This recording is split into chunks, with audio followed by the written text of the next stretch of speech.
திருவண்ணாமலை வாழவச்சனூர் பகுதியில் வெள்ளத்தில் அடித்து செல்லப்பட்ட மின்சார வாரிய ஊழியரை தேடும் பணியில் தீயணைப்புத் துறையினர் ஈடுபட்டுள்ளனர்.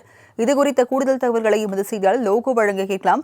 லோகோ, எத்தனை மணி நேரமாக அவர்கள் தேடி வருகின்றனர்? தற்போதைய நிலவரம் என விவரங்களை பதிவு பண்ணுங்க. வணக்கம் ராஜலட்சுமி. அதாவது வங்கக்கடலில் புதிதாக உருவான காற்றழுத்த தாழ்வு பகுதியின் காரணமாக தமிழ்நாட்டில் பல்வேறு மாவட்டங்களில் நேற்று மாலை முதல் தற்போது வரை விட்டு விட்டு கனமழை பெய்து வருகிறது. இதன் ஒரு பகுதியாக திருவண்ணாமலை மாவட்டம் சாத்தனூர் அணை அதன் முழு கொள்ளளவு 119 அடி முதல் 117 அடி வரை நிரம்பியிருந்தது.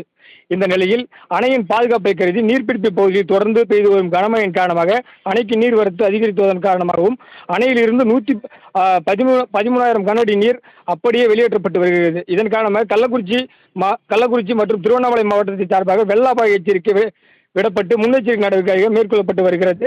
இந்நிலையில் கள்ளக்குறிச்சி மாவட்டம் மூங்கில்துறைப்பட்டு மின் வாரியத்தில் தற்காலிக பணியாளராக பணியாற்றி வரும் திலீப்குமார் மற்றும் அவருடன் 2 நபர்கள் என திருவண்ணாமலை மாவட்டம் வாயவச்சனூர் பகுதியில் இருந்து தென்பெண்ணை ஆற்றின் வழியாக மின்கம்பியை எடுத்து வர முற்பட்ட போது வெள்ள நீரில் அடித்துச் செல்லப்பட்டனர்.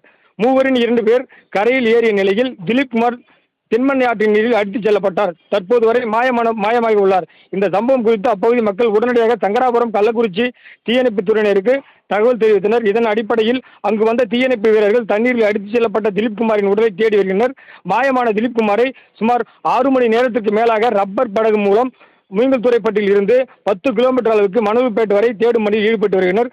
தொடர்ந்து 6 மணி நேரத்துக்கு மேலாக தேடுதல் பணியில் ஈடுபட்டு வருகின்றனர். இதுவரை திலீப்குமார் உடல் கண்டுபிடிக்கப்படவில்லை என்பது குறிப்பிடத்தக்கது.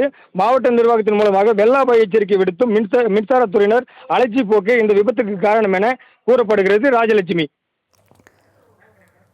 வெள்ளத்தில் அடித்து செல்லப்பட்ட மின்வாரிய ஊழியரை 6 மணி நேரமாக தேடும் பணியானது நடைபெற்று வருகிறது. விவரங்களை வழங்கியதற்கு நன்றி லோகு.